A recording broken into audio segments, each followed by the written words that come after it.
Bismillahirrahmanirrahim. Alhamdulillahirabbil alamin. Wassalatu wassalamu ala rasulil amin nabiyyina Muhammad wa ala alihi wa sahbihi ajma'in. Amma ba'd. Kita ni Hidayatus Salikin, petunjuk pedoman untuk orang-orang yang berjalan ke akhirat, dalam bab faslun fi adabil Jum'ah. Ini suatu fasal pada menyatakan adab Jumaat. Beberapa adab dalam sembahyang Jumaat ini kita telah baca. Ada berapa adab dia sini? 25 perkara dalam adab Jumaat ni. Kita telah baca sudah 14 perkara. Sambungan kita pada kali ini. Jadi alhamdulillah malam ni pula kita duduk guna meja hak baru pula lah. Baru nampak ke belakang sikit lah. Adab yang ke-14 ini iaitulah tentang beberapa bacaan dalam surah-surah yang dipilih waktu sembahyang Jumaat, hari Jumaat. Kita dah baca dah tentang suratul Kahfi. Suratul Kahfi ini masih ramai lagi masyarakat Islam yang tidak menjadi amalan dia pada hari Jumaat, suratul Kahfi. Jadi kita syurkan, kita peringatkan dengan hadis Nabi sallallahu alaihi wasallam ini supaya kita tambah lagi bacaan kita. Bagi orang yang tak baca lagi lah, tambah satu lagi, iaitu suratul Kahfi. Ya, orang kita ni baca Yasin, orang lain tak baca. Jadi kita tengok malam ni hadis-hadis tentang Yasin, insya-Allah taala. Kita telah baca tentang Qul Huwallahu Ahad.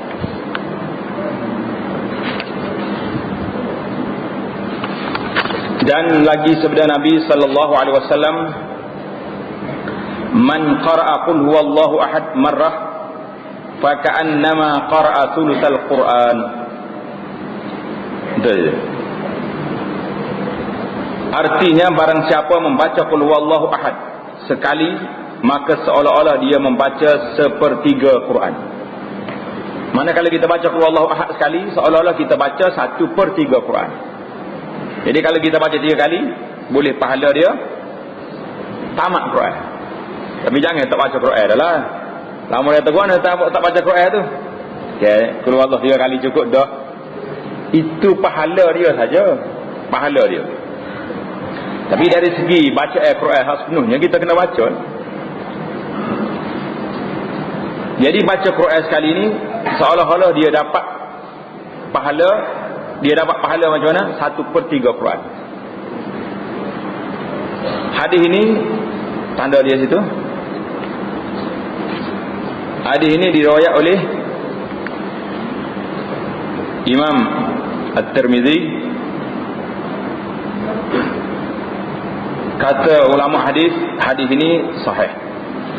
Hadis Qul Huwallahu Ahad 1/3 Quran ini sanad dia sahih, sebagaimana disebut dalam Al-Jami' As-Saghir.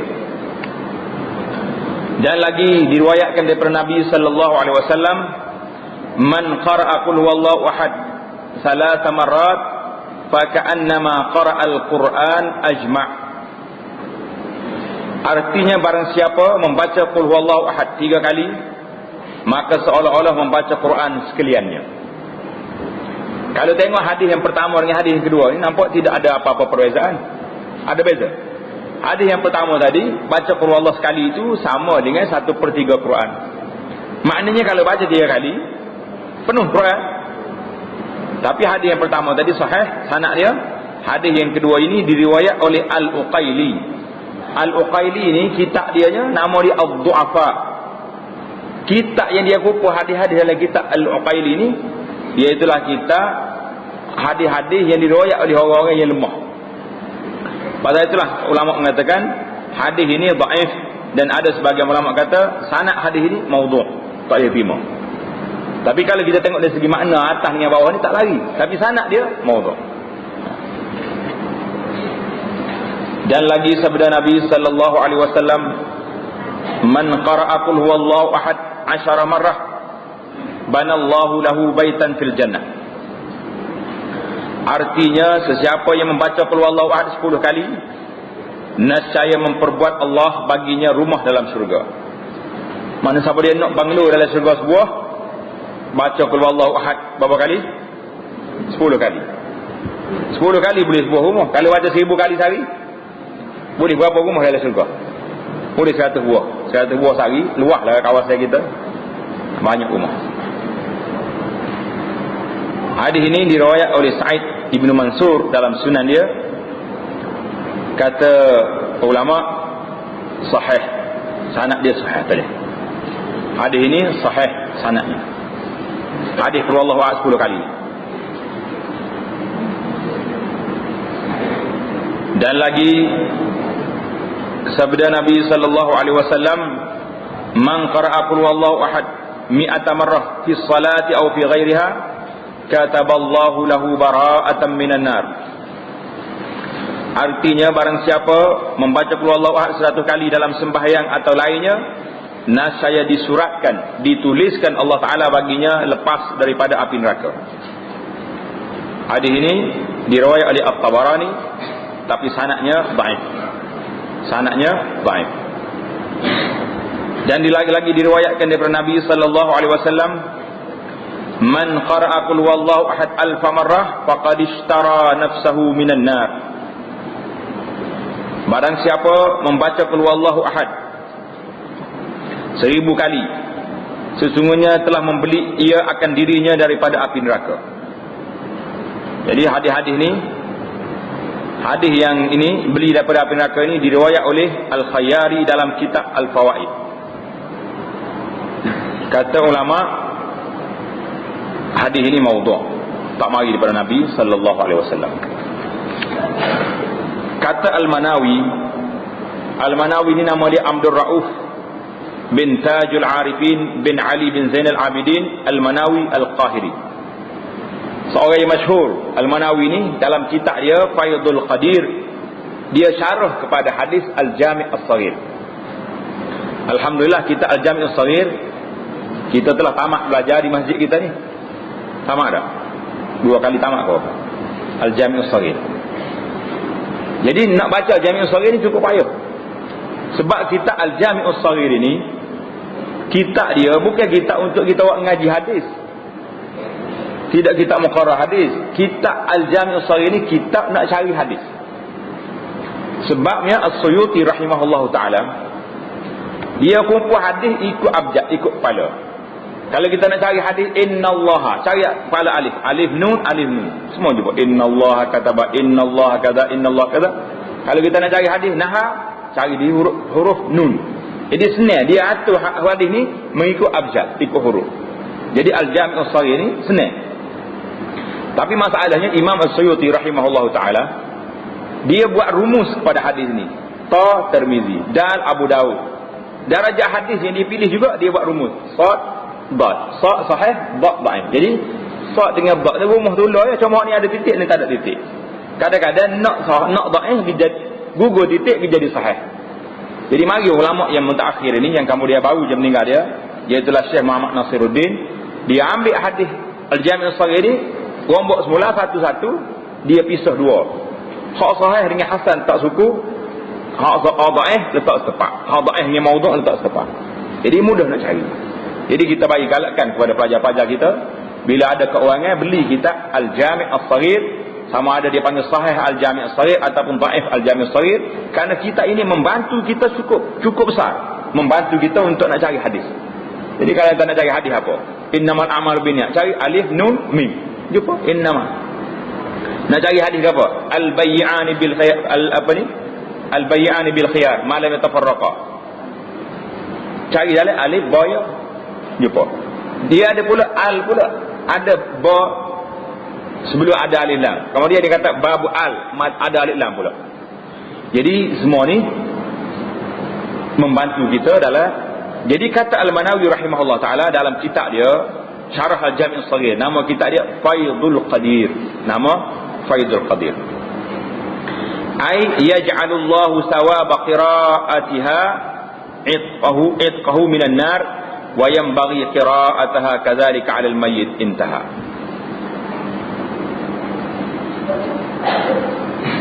Artinya menjadikan Allah akan pahala membaca qul huwallahu ahad itu akan memerdekakan dia daripada api neraka.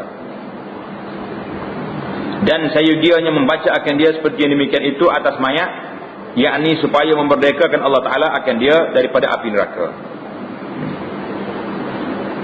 Itu huraian yang dibuat oleh Al-Manawi dalam kitab dia Faidul Qadir rahimahullah ta'ala Al-Manawi. Habislah kita dalam bab qul huwallahu ahad. Ya, betulnya qul huwallahu ahad ni sulusul Quran sebagaimana dalam hadis yang sahih tadi. Kemudian kita diminta baca qul huwallahu ahad. Baca waktu pagi, baca waktu petang, sentiasa kita kena baca qul huwallahu ahad. Pasal itulah qul huwallahu ahad ni sangat besar kedudukannya. Nama qul huwallahu ahad ni surah Al-Ikhlas. Nama apa dia? Surah Al-Ikhlas. Pasal apa? Sebab ikhlas ni maknanya surah yang membersihkan orang ni daripada syirik. Surah Ikhlas mana ikhlasul tauhid lillahi ta'ala. Mana ikhlas? Qul huwallahu ahad, Allahus samad, lam yalid wa lam yulad wa lam yakul lahu kufuwan ahad. Mana cukup dah, sempurna. Mun kata Allah Taala tu esa, tak ada sekutu, tak ada anak, tu heran tu. Jadi qul huwallahu ahad ni walaupun ringkas, beberapa ayat yang pendek, tapi dianya mengandungi makna yang cukup besar. Sekarang ni kita berpindah pula kepada kelebihan membaca surah Yasin. Bermula kelebihan membaca surah Yasin itu amat banyak. Baca surah Yasin amat banyak dan memang menjadi amalan kita surah Yasin. Mana ada rumah orang, lelaki-lelaki manusia mesti ada surah Yasin atas rumah dia. Ada. Demam baca surah Yasin, sakit kepala surah Yasin, orang mati surah Yasin, orang sakit Yasin. Jadi surah Yasin ini satu surah yang dikenali ramai. Jadi apakah kelebihan dia yang ada dalam surah Yasin sehingga kita diminta masyarakat kita kalau tak baca Yasin pun jadi surah tak kenal. Baik. Sabda Nabi sallallahu alaihi wasallam, inna likulli syai'in qalba, inna li syai'in qalba wa qalbul Qur'an Yasin, wa man qara'aha kataballahu lahu bi qira'atiha qira'atul Qur'ani 10 marrat.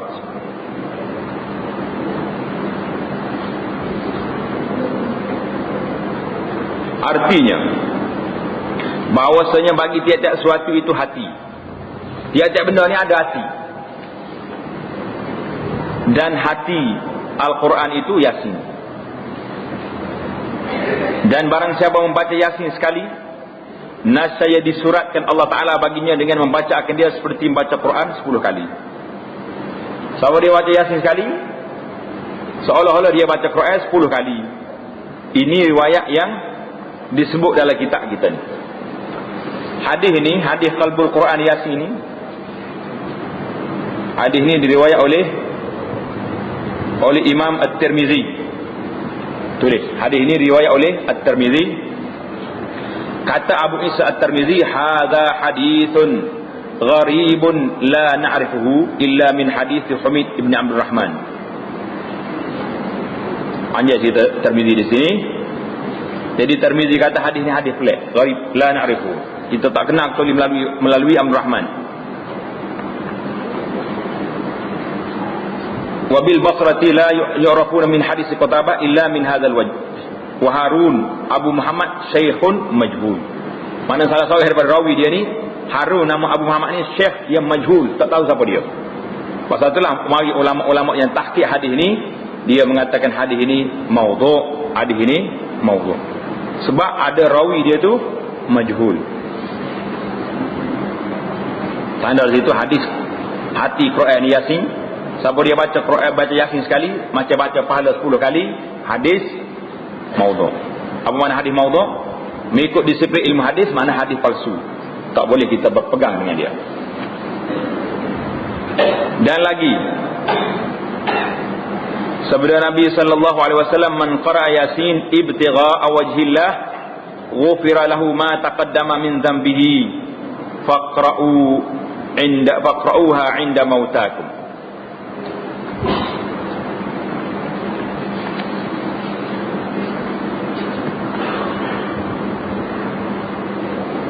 Maksudnya barang siapa membaca Yasin berkehendak kerana Allah Subhanahu wa taala nescaya diampun baginya yang terdahulu daripada dosanya, maka baca olehmu akan dia pada mayat kamu inda mautakum.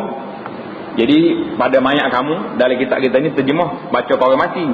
Ada setengah ulama mengatakan baca bila orang terdekat nak mati. Jadi hadis Yasin ni lagu nak pula cerita sini.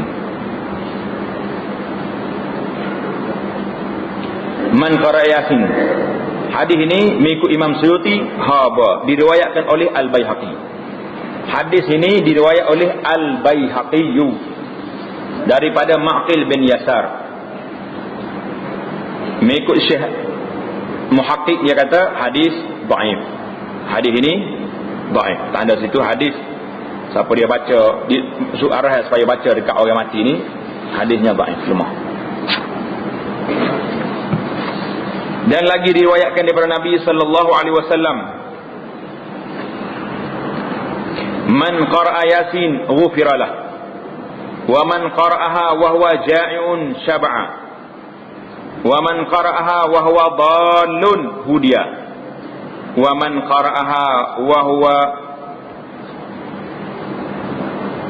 wa man qara'aha wa lahu dhallatun wajadaha, wa man qara'aha 'inda ta'amin khafa qillatihi kafahu, wa man qara'aha 'inda mayyitin huwina 'alayhi, wa man qara'aha 'inda imra'atin 'ashura 'alayha waladuha tak boleh tulis yusaru 'alayha, wa man qara'aha fa ka'annama qara'a al-Qur'an 11 marrah wa likulli syai'in qalbun wa qalbul Qur'an Yasin. Sedap ni hadis ni. Hadis ni ceritanya sedap.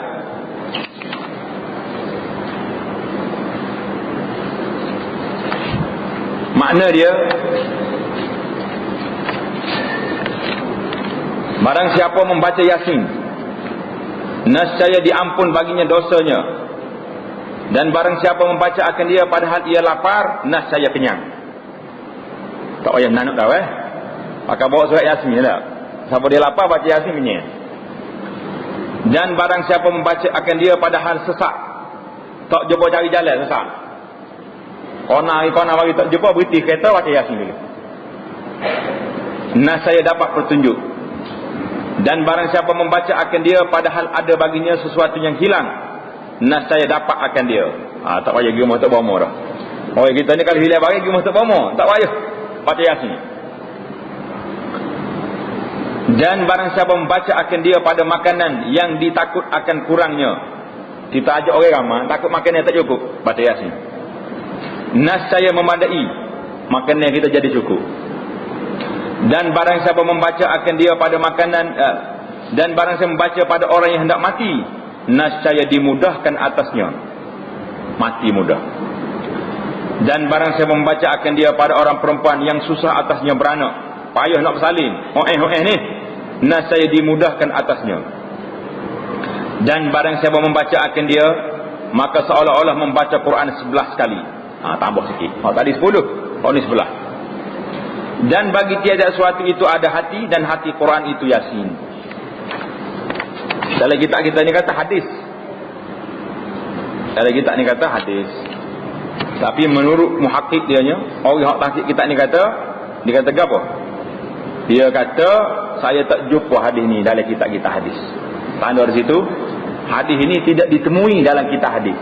Jadi tidak tak tahu nak kata hadis atau tidak. Wallahu a'lam. Nak kata hadis maudhu' kena tengok sanad dulu.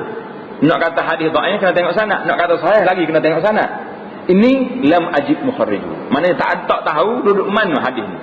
Mana tanda di situ tak usah kata hadis lah maknanya. Riwayat ini tidak dijumpai oleh ulama-ulama yang tahqiq kitab ni. Ini payahlah sikit. Kalau sahih hadis ni, sedaplah kitanya dah. Lapar baca Yasin, sesak jalan baca Yasin, nak bewah baca Yasin, semua kali baca Yasin. Tapi sanad dia tidak dapat dipastikan. Tak tahu dia telah lam ajiduhu, tak jumpa cari. Kalau ulama hadis tak jumpa cari, kalau kita nak cari bahasa jumpa agak-agak lagilah tak jumpa. Jadi itu di antara hadis-hadis tentang kelebihan Yasin yang disebut dalam kitab kita. Jadi Amba tambah lagi beberapa hadis yang tak disebut dalam sini, kerana Yasin ini sangat sangat besar kedudukannya di sudut masyarakat kita. Yang pertama sekali kita kena ingat, Yasin ini salah satu dari satu surah daripada Quran. Baca dia tu boleh pahala. Boleh pahala likulli harfin hasanah. Nabi kata setiap huruf yang kamu baca Quran ni, baca Yasin ni boleh pahala, pasal dia tu Quran, tidak dinafikan. Jangan pula kita salah faham kata, tak boleh baca lah Yasin kalau gini lah. Dah, kena baca Yasin sebagai Quran. Yang tak bolehnya kita nak yakin, nak iktikad. Siapa dia lapar baca Yasin kenyai, siapa sak jalan baca Yasin jumpa jalan, hilang barang baca Yasin jumpa, selagi kita belum bertemu dengan sanad hadis itu. Nak kata macam mana? Tengok di antara hadis lagi, tanda situ kalau tak ada lagi tak ada. Hadis diriwayatkan Nabi sallallahu alaihi wasallam bersabda, dia kata iqra'u ala mautakum Yasin. Bacalah ke atas orang yang nak mati di kalangan kamu surah Yasin. Masa tu lagi letak di klinik Yasin hospital. Jadi hadis ini kata di muhakkik dia dhaif, hadis ni dhaif. Hadis setiap benda ada hati, baca dah tadi. Ada lagi hadis, diriwayatkan hadis dia kata kalau orang itu sakit gigi, dha' isba'aka sababah ala dirsika. Letak ni sababah. Mana sababah? Bensir, wusta. Kenal mana sababah? Ingat buku tapak tangan yang kita belajar tu. Buku tasrih tapak tangan, mana sababah? Tunjuk. Mana? Ni, dia tunjuk dah kan? Letak sini, letak mana? Dirf. Letak di atas gigi tu. Kemudian baca Yasin. Tapi ulama kata hadis ni maudhu'. Hadis ni hadis palsu. Hadis lagi yang diriwayat lagi, man zara qabra walidayhi. Siapa dia ziarah kubur mak ayah dia, ataupun salah satu daripadanya, mak dia ke ayah dia ke, yaumal jum'ah, ziarah pada hari Jumaat, faqara'a indahu Yasin, baca Yasin dekat kubur ni, ghufira lahu, diampunkan kepada mayat tu. Hadis ini tanda situ maudhu', hadis palsu.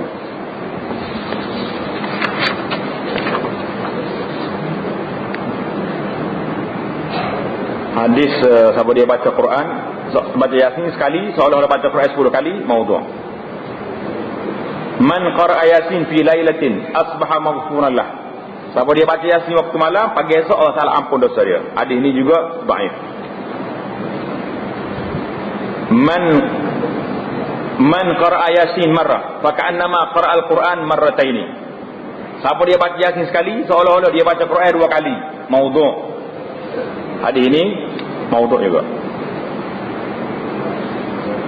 Siapa dia ada lagi ni, hadis maudhu' lagi ni. Siapa dia tulis Yasin, kemudian dia sapu dengan air, minum air tu, air Yasin. Bukan mai baca Yasin sini dah, tulis di pinggir ke apa-apa. Ambil air cuba, minum air kita tulis. Jadi masuk dalam perut dia ni 1000 cahaya, 1000 rahmat, 1000 berkat,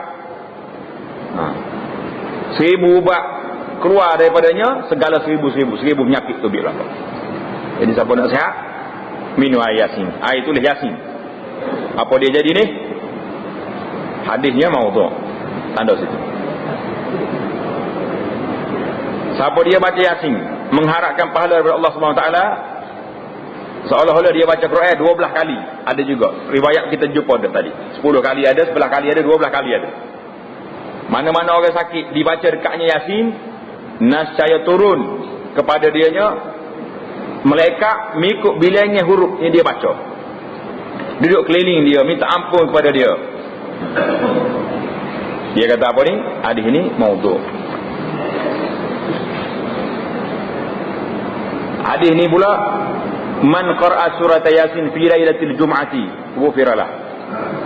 Siapa dia baca Yasin pada malam Jumaat, ni kita dah baca sama kan ni, malam Jumaat. Gapo dia kelebihan dia? Diampunkan baginya. Dalam kitab At-Targhib wa Tarhib, hadis ini dhaifun jiddan, terlalu lemah sanad dia. Tak sampai ke maudhu' lagi, dekat-dekat dia. Dia panggil dhaifun jiddan. Ada lagi hadis, mana-mana mayat yang dibaca Yasin dekat dia, Allah Ta'ala mudah dia nak mati. Tadi kita dengar. Itulah di antara hadis-hadis yang disebut tentang Yasin. Jadi siapa dia nak boleh ambil foto stek petang. Jadi kita bagi tahu di sini bukan kerana apa. Kerana jangan kita i'tiqad. Kalau kita nak baca Yasin sebagai surah daripada Quran, itu tak ada siapa boleh perhatikan. Bawa membaca Yasin, Quran ke Yasin, habis. Kalau tidak, salah pula dia lagi kita baca Quran. Yang tak kenanya kalau kita yakin bahawa ini salah satu daripada kelebihan dia begini-gini, sedangkan hadis yang kita nisbah pada Nabi sebahagiannya dhaif, ada yang dhaif jiddan, ada yang maudhu', yang palsu, tak sampai, tak mari pada Nabi sallallahu alaihi wasallam. Itu apa yang kita boleh sampai, apa yang disebut oleh ulama hadis, apa yang disebut oleh ulama-ulama lain, ulama tasawuf berdasar pada mimpi, itu di luar kemampuan kita lah. Pasal kita ngaji ilmu zahir berdasar pada disiplin ilmu hadis yang ada di hadapan kita. Jadi kita tak lama tak masuk dalam kawasan benda-benda yang kita tak tahu. Habis kita dalam bab Yasin. Bermula kelebihan membaca surah Ad-Dukhan. Hamim Ad-Dukhan itu amat banyak. Seperti yang diriwayat kepada Nabi sallallahu alaihi wasallam, "Man qara'a Hamim Ad-Dukhan fi lailatin asbaha yastaghfir lahu 70,000 malakin." Barang siapa membaca Hamim Ad-Dukhan pada malam, maka pada pagi-pagi hari esoknya meminta ampun baginya oleh 70,000 malaikat. 70,000 malaikat minta ampun pada dia.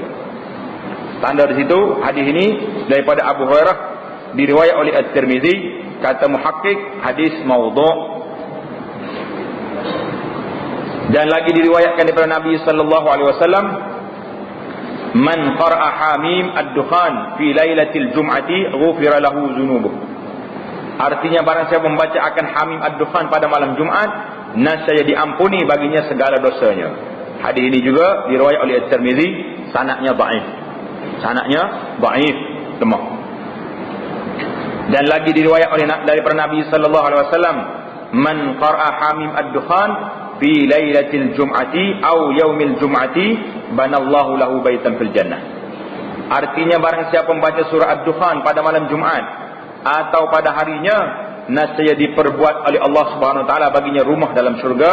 Hadis ini diriwayat oleh At-Tabarani daripada Abi Humamah, sanadnya dhaifun jiddan, lemah sanad. Bermula kelebihan surah Alif Lam Mim Tanzil dan Tabarakallazi biyadihil mulk itu amat banyak. Dan setengah daripada kelebihannya yang diriwayat daripada Nabi sallallahu alaihi wasallam, "Man qara'a lailatal jum'ati Alif Lam Mim Tanzil As-Sajdah wa Tabarakallazi biyadihil mulk kutiba lahu 70 hasanah wa khutta anhu 70 sayyi'ah wa rufi'a lahu 70 darajah." Artinya barang siapa membaca pada malam Jumaat Alif Lam Mim Tanzil As-Sajdah. Tali Alif Lam Mim As-Sajdah ni yang riwayat yang sahihnya kita kena baca pagi Jumaat, dibaca oleh imam dalam sembahyang subuh. Hak ni baca malam Jumaat sore-sore, jangan keliru tepat ni. Dan Tabarakallazi biyadihil mulk, nascaya disuratkan baginya 70 kebajikan dan dihilangkan daripadanya 70 kejahatan dan diangkatkan baginya 70 darjat. Hadis ini kata muhakkik, lam ajid mukharrijuhu, saya tak jumpa di mana dalam kitab-kitab hadis. Tidak ditemui hadis ini dalam kitab hadis. Tapi kita kena ingatlah pada ni, Alif Lam Mim Sajdah itu memang sunnah dibaca pada pagi Jumaat. Demikian juga dengan surah Tabarakallazi biyadihil mulk, ada riwayat lain dalam hadis Nabi kita suruh baca tiap-tiap malam. Bukan malam Jumaat saja. Baca tiap-tiap malam kerana surah ini digelar dengan nama surah yang menyelamatkan kita daripada azab kubur. Siapa dia rasa cemas nak masuk kubur sore-sore, baca setiap malam surah Tabarakallazi biyadihil mulk wa huwa ala kulli syai'in qadir. Tiap-tiap malam kena baca. Jadi jangan tunggu malam Jumaat.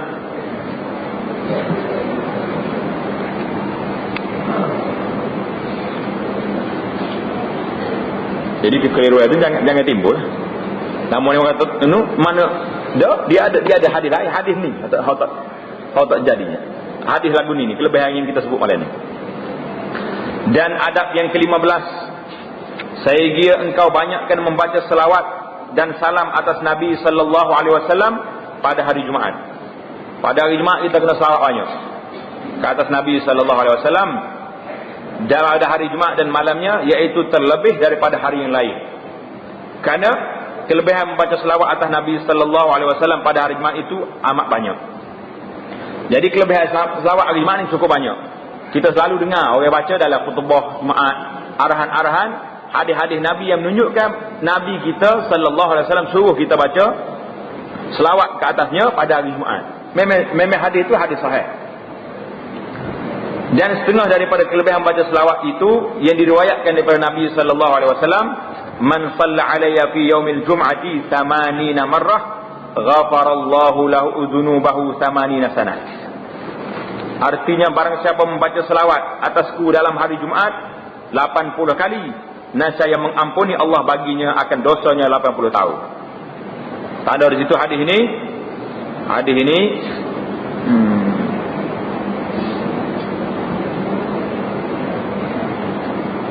Kata Al-Iraqi, hadis ini daripada Ibnul Musayyib, daripada Sa'id Ibnul Musayyib. Kata Sa'id, azunnuhu an Abi Hurairah wa qala hadisun gharib. Sa'id bin Musayyib kata hadis ini hadis gharib. Kata ulama yang mutaakhir ini, hadis ini maudhu'. Boleh hadis ini maudhu'. Mana jangan buat ceramah lah hadis ini. Kalau nak ceramah, banyak lagi hadis-hadis yang sahih tentang selawat pada Nabi sallallahu alaihi wasallam. Banyak lagi. Kita jumpa dalam hadis-hadis lain yang Nabi kita sebut, siapa dia tak selawat kata aku, orang ni orang bakhil. Siapa dia, banyak kelebihan lain yang kita boleh terima, yang kita boleh ambil sanad. Tapi itulah mana orang-orang dulu, dia tidak pilih hadis. Sedangkan hadis yang sahih itu ada. Rahimahullahu ta'ala al-jami'. Dan adab yang ke-16, apabila keluar imam dan naik ia atas mimbar, maka tiada sah sembahyangnya melainkan sembahyang tahiyatul masjid 2 rakaat. Mana bila imam ada atas mimbar, jangan sembahyang sunat. Kecuali orang baru masuk masjid nak sembahyang sunat tahiyatul masjid, itu dibenarkan. Bukan cakap dibenarkan, disuruh lagi. Manakala kita baru masuk sampai, tu imam ada atas mimbar dah, kita kena sembahyang sunat tahiyatul masjid secepat mungkin. Jangan duduk berlagu pula. Orang duduk ketebah, kita duduk baca panjang-panjang. Tanya tak ketebah baca pendek. Ini karut tu panggil. Pada ketika kamu masuk ke dalam masjid, dan makruh pada ketika itu berkata-kata melainkan menjawab bang, maka iaitu sunat. Kata Al-Faqihi, seorang ulama nama dia Al-Faqihi, di dalam syarah Bidayatul Hidayah, ia nakal, ia ambil cakapan ini daripada Imam Al-Ghazali dan Imam Al-Haramain. Bermula haram atas orang yang 40 yang jadi dengan dia Jumaat itu berkata-kata. Haram orang itu berkata-kata. Tetapi yang mu'tamad menurut Imam An-Nawawi dan Imam Ar-Rafi'i rahimahumallah, iaitu makruh juga. Maknanya haram berkata-kata, sebagai ulama kata makruh juga. Dan sunat mendengar akan khatib membaca khutbah, yakni jangan bimbang, jangan sibuk kepada lainnya, melainkan jikalau ada ia jatuh tiada mendengar akan khutbah. Jadi kalau orang ni tak dengar khutbah, speaker rusak, ataupun dia kita pergi di mikrofon punah gitu, nak macam mana? Maka ketika itu sunat ia masyghul, ia sibukkan dirinya dengan membaca Quran dan zikir dan membaca selawat ke atas Nabi sallallahu alaihi wasallam. Mana kalau tu imam tak dengar khutbah, daripada kita duduk buah kat sini, kita bacalah Quran. Nak tunggu masa sembahyang. Dan adab yang ke-17, apabila selesai daripada sembahyang Jumaat, maka sunat ia membaca Fatihah 7 kali, dan Qul huwallah 7 kali, dan Qul a'udzu birabbil falaq 7 kali, dan Qul a'udzu birabbin nas 7 kali, dahulu daripada berkata-kata.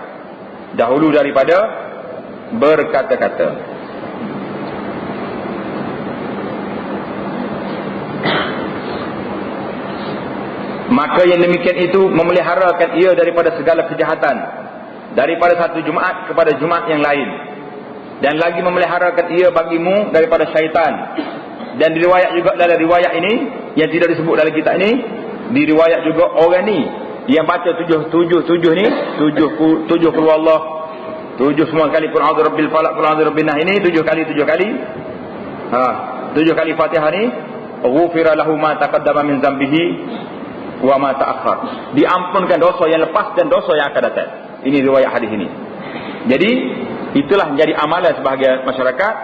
Lepas sembahyang Jumaat, sebelum cakap dia baca 7 kali. 7 kali. Baca ke tak baca kita? Tak baca? Baca. Ada tak baca tak? Jadi hadis ini diriwayat oleh Al-As'ad Al-Qushairi daripada Anas marfu', dan ia juga diriwayat oleh Ibn Sunni. Kata ulama, hadis ini maudhu'. Hadis 7 kali ini maudhu'. Jadi pasal itulah ada orang tak baca, kerana sanad dia kata maudhu' hadis ini.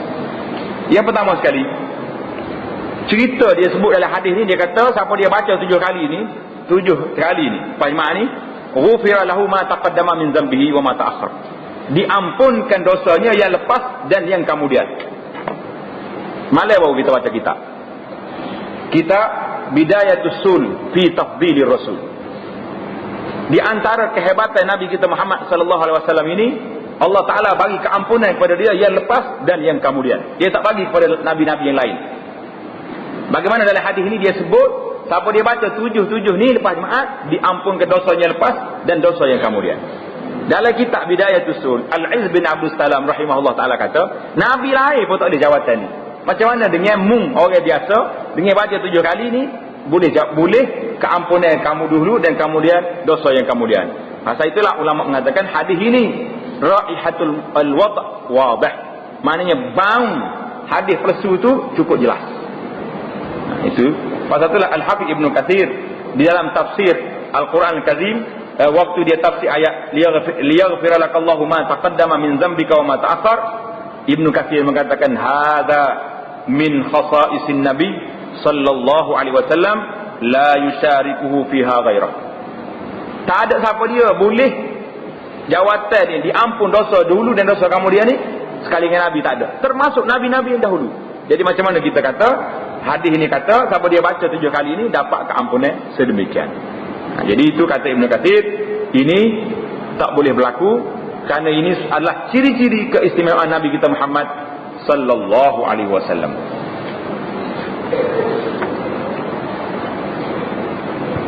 Dan baca oleh kamu kemudian daripada itu, Allahumma ya Ghaniyu ya Hamid, ya Mubdi'u ya Mu'id, ya Rahim ya Wadud, aghnini bihalalika an haramika wa bi ta'atika an ma'siyatika wa bi fadlika amman siwak. Dan tersebut dalam Syarah Minhaj, nama dia Nihayatul Muhtaj, Syarah Minhaj. Ia naqal daripada Imam Al-Ghazali dalam Ihya Ulumuddin, man wazaba ala hadha ad-du'a aghnahu Allah an khalqihi wa razaqahu min haitsu la yahtasib. Artinya barang siapa mengekalkan atas doa ini, nascaya mengkayakan Allah Taala akan dia daripada segala makhluk dan memberi ia akan dia rezeki yang tiada dapat dikira-kirakan. Mana ini kalau kita nak cari hadis, ulama hadis kata la aslalahu, tidak ada asal daripada Nabi. Tapi kalau kita anggap sebagai satu amalan yang dibaca oleh para orang-orang yang saleh, tidak sandar kepada Nabi sallallahu alaihi wasallam, jadi bolehlah pada masing-masing. Dan sabda Nabi sallallahu alaihi wasallam, ala uallimuka kalimatin law kana 'alaika mislu jabal sabir dainan addahu Allah 'anka Allahumma kfini bihalalika an haramika wa aghnini bifadlika an man siwak. Jadi maksudnya, hendaklah aku ajar akan dikau beberapa kalimah yang engkau baca. Kalau ada atas hutan seperti Bukit Sabir. Mana Bukit Sabir? Bukit Sabir ni duduk di Mina.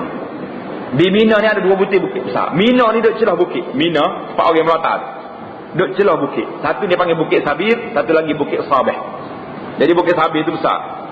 Nabi kata kalau hutan banyak besar Bukit Sabir sekalipun, nascaya membayar Allah Ta'ala akan dia daripadamu. Jadi baca Allahumma aghnini bihalalika an haramika wa aghnini bifadlika amman siwak. Jadi kata dalam Faidul Qadir, hadis ini diriwayat oleh At-Tirmizi. Hadis ni aghnini ni diriwayat oleh At-Tirmizi dan ianya hasan. Hadis hasan. Dan adab yang ke-18, sunat engkau sembahyang kemudian daripada sembahyang Jumaat itu 2 rakaat, iaitu sunat muakkad, atau engkau sembahyang 4 rakaat, yang 2 rakaat sunat muakkad dan 2 rakaat sunat ghair muakkad. pada fuqaha, atau engkau sembahyang 6 rakaat, maka sekalian itu sunat muakkad pada mazhab ahli tasawuf, kerana sekalian itu tersebut dalam hadis Nabi sallallahu alaihi wasallam. Maknanya kita boleh sembahyang sunat ba'diyah Jumaat 2 rakaat, 4 rakaat. Dan adab yang ke-19, sunat kemudian daripada sembahyang Jumaat itu duduk di masjid hingga maghrib atau hingga asar serta berniat iktikaf. Lambat sudah mai ya dah. Bunga tu bi, dia terlama tak email tu tebuh hari ni. Mayu pula dah tak email tu tebuh lama ni tadi. Bunga klik degah-degah. Ni dah lagi tak kata kena duduk sampai rasa duduk sini atau duduk sampai maghrib. Kata Imam Al-Ghazali rahimahullah dalam Ihya Ulumuddin, man shalla al-'asra fil jami' kana lahu thawabu umrah, wa man shalla al-maghriba falahu thawabu hajjatin wa umratin. Artinya barang siapa sembahyang asar dalam masjid Al-Jami', masjid Jumaat, nascaya adalah baginya pahala haji dan umrah. Dan hendaklah engkau pada ketika demikian itu sungguh-sungguh ada negara, ada tinggal ada dalam kitab kita. Barang siapa sembahyang asar dalam masjid Jami' adalah baginya pahala seperti umrah. Dan siapa dia sembahyang maghrib, bagi dia pahala haji dan umrah. Mana kalau nak haji dan umrah tak payah pergi Mekah, lepas sembahyang Jumaat jangan klik, tunggu sampai sembahyang maghrib. Dan hendaklah engkau pada ketika demikian itu sungguh-sungguh meminta doa kepada Allah Subhanahu Wa Taala serta khusyuk dan khudu' mana rendah diri. Kerana dalam hari Jumaat dan pada malamnya itu ada satu saat yang mustajab, yang tiada tertentu. Mudah-mudahan kebetulan doamu itu pada saat yang mustajab, yang diperkenankan oleh Allah Subhanahu Wa Taala itu. Kata Imam Al-Ghazali rahimahullahu taala, wala tahdur fil jami' majalis al-khalqi wala majalis al-qisas bal majalis al-ilmi syarif an-nafi', wa huwa alladhi yazidu fi khawfika min Allah ta'ala wa yanqusu min raghbatika fid dunya, fa kullu ilmin la yad'uka min ad-dunya ila al-akhirah fal jahlu a'wadu 'alayka minhu fasta'iz billahi min ilmin la yanfa'. Artinya, dan jangan engkau hadir dalam masjid Al-Jami' itu akan perhimpunan orang. Jangan pergi masjid ni kerana orang pergi masjid sebab ramai orang nak pergi buat situ. Dan jangan pula pergi masjid kerana nak dengar cerita. Ni masalah juga ni. Ustaz ni nakal dengar cerita, bukan nak ngaji ilmu, dengar cerita ya. Tetapi hendaklah kamu pergi ke masjid itu untuk apa ni?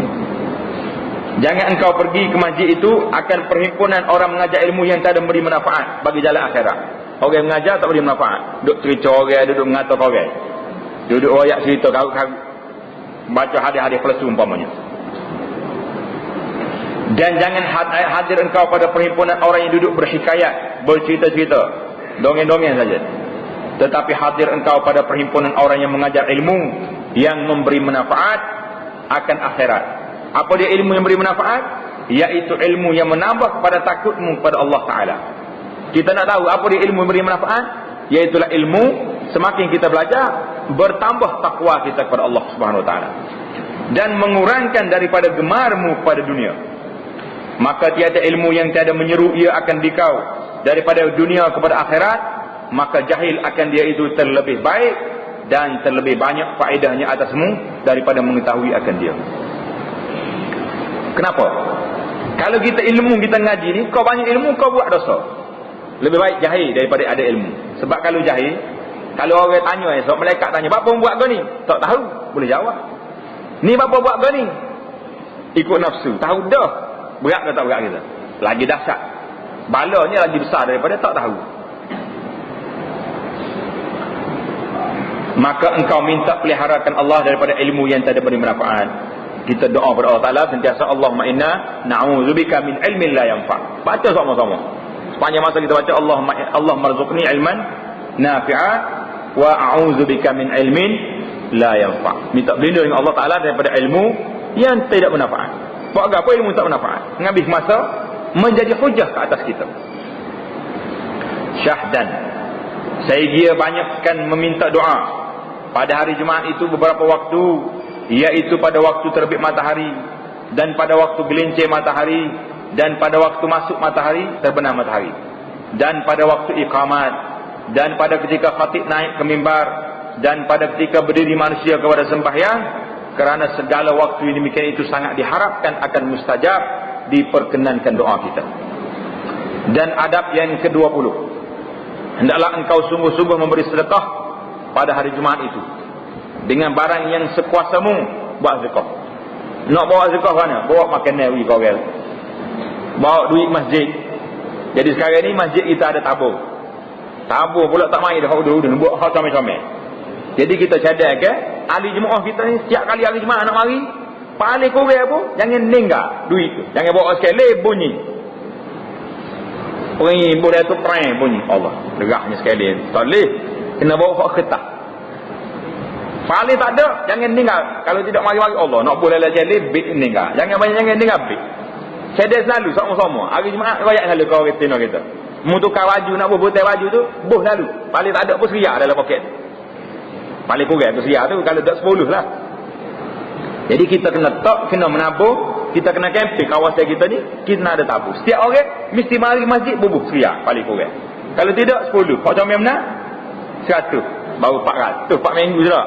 Tidak ada banyak mana lagi. Dia mau gaji banyak ke? PT banyak dah ni. Getah mahal minyak, mahal-mahal belakang lah. Tak ada masalah. Mahal belakang. Jadi tak ada apa. Jadi kita kena camping masyarakat kita sekarang ni. Bagaimana nak suruh jadi apa ni, biar bersatu kita dalam masyarakat. Jadi hendaklah kita banyak bersedekah sekuasa kamu, dan jikalau sedikit sekalipun. Maka hendaklah engkau himpunkan pada hari itu antara sembahyang dan puasa dan sedekah. Kalau puasa kena ingat, kalau puasa hari Jumaat saja tak boleh, kena puasa hari Khamis. Jadi kalau kita tak puasa hari itu pun, kalau tak nak campur dua, jangan puasa. Dan sedekah, dan membaca Quran, dan zikir, dan membaca selawat atas Nabi sallallahu alaihi wasallam, dan i'tikaf. Dan hendaklah engkau jadikan hari Jumaat itu tertentu bagi akhiratmu. Jangan duduk kerja hari Jumaat ni. Hari Jumaat ni hari kita menuntut ilmu, kita beribadat kepada Allah Ta'ala. Maka mudah-mudahan jadi kafarah, penghapus bagi segala hari yang lain daripada hari Jumaat itu. Wallahu a'lam. Jadi alhamdulillah tamatlah kita dalam bab adab Jumaat. Kita akan masuk pula dalam bab faslun fi adabis siyam.